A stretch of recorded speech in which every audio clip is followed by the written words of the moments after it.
रहे हैं।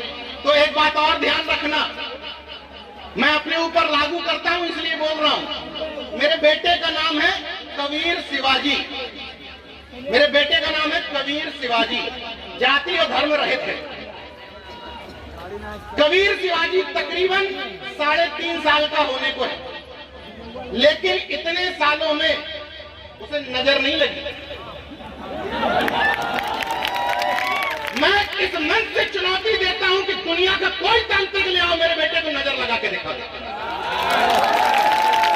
और 3.5 साल में न नजर बट्टू, न गजर बट्टू, न काला धागा, न लाल टीका, न हाय, न चाकू, कुछ नहीं पहने। मुझसे पहले रामेश्वर पवन जी बोल रहे थे, बड़े भाई हैं।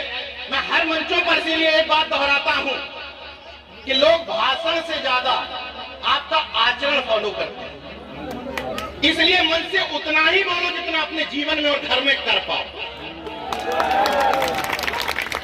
और नहीं कर पाओ तो बोलना बंद कर दो। अभी तक यही होता रहा कि मंचों पर ज्ञान ठोके जाते रहे। अब जब मैं एक मिनट की घटना बताता हूं, मैं उसी समय आंदोलन चला अन्ना हजारे का, तो मेरे संपादक मुझसे बोले कि नीरज भाई आप केवल अन्ना हजारे के समर्थन में नहीं हो, बाकी पूरा देश समर्थन में है।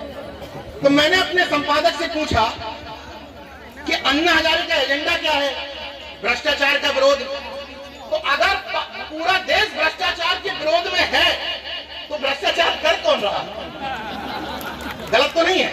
वैसे ही इस बहुजन पांडाल से, इस बहुजनों की भीड़ से पूछना चाहता हूं कि वास्तव में इतने लोग अम्बेडकराइट, बुद्धिस्ट और पाखंड विरोधी है, तो पाखंड विरोध कर कौन रहा?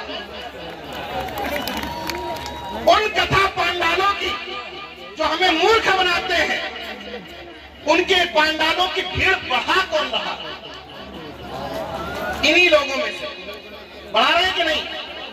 मैं एक बात दावे के साथ कह रहा हूं, एक बात दावे के साथ कह रहा हूं कि जिनको आप कहते हो कि हमें छोटा बताते हैं, हमें छोटी जाति का बताते हैं, नीच बताते हैं, अधम बताते हैं, पतित बताते हैं, अगर उनकी दुकानदारी चौपट करना चाहते हो तो उनके पांडालों में जाना बंद कर दो, उनकी दुकानदारी 2 मिनट में चौपट हो जाए।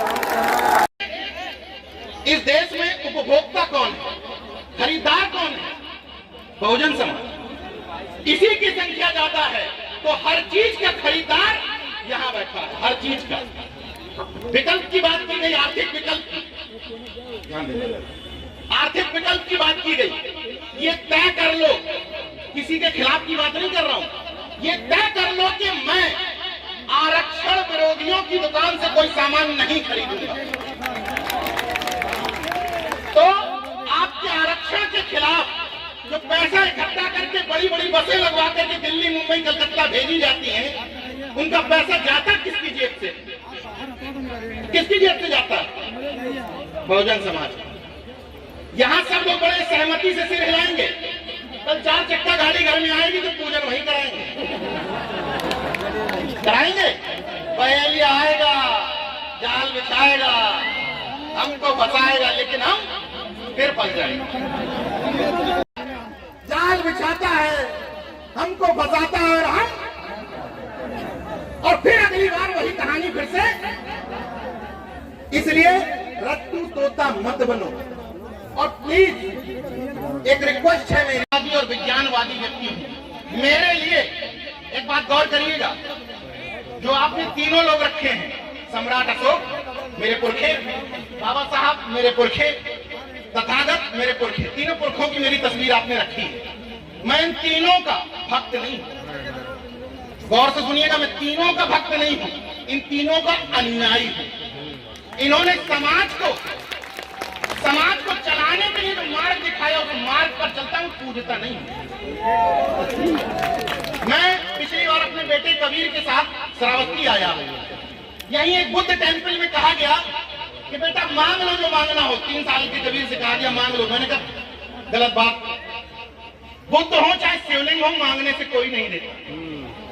अपने कर्म पर भरोसा रखना पड़ेगा, जूझना पड़ेगा, संघर्ष करना पड़ेगा, तब चंद्रशेखर आजाद जैसा कोई व्यक्ति तैयार होगा। मैं संघर्ष की बजाय कुछ पूजने के सिस्टम से यहां तक पहुंचे हो तो पूछ लो। हाँ बताओ। और तो बात छोड़ दीजिए, और छोड़ दीजिए, इलेक्शन टाइम में लोग नहीं पूजवा पाए तो आप क्या पूजवा पाए। खैर मैं अपने मुद्दे पर लौट कर आता हूं।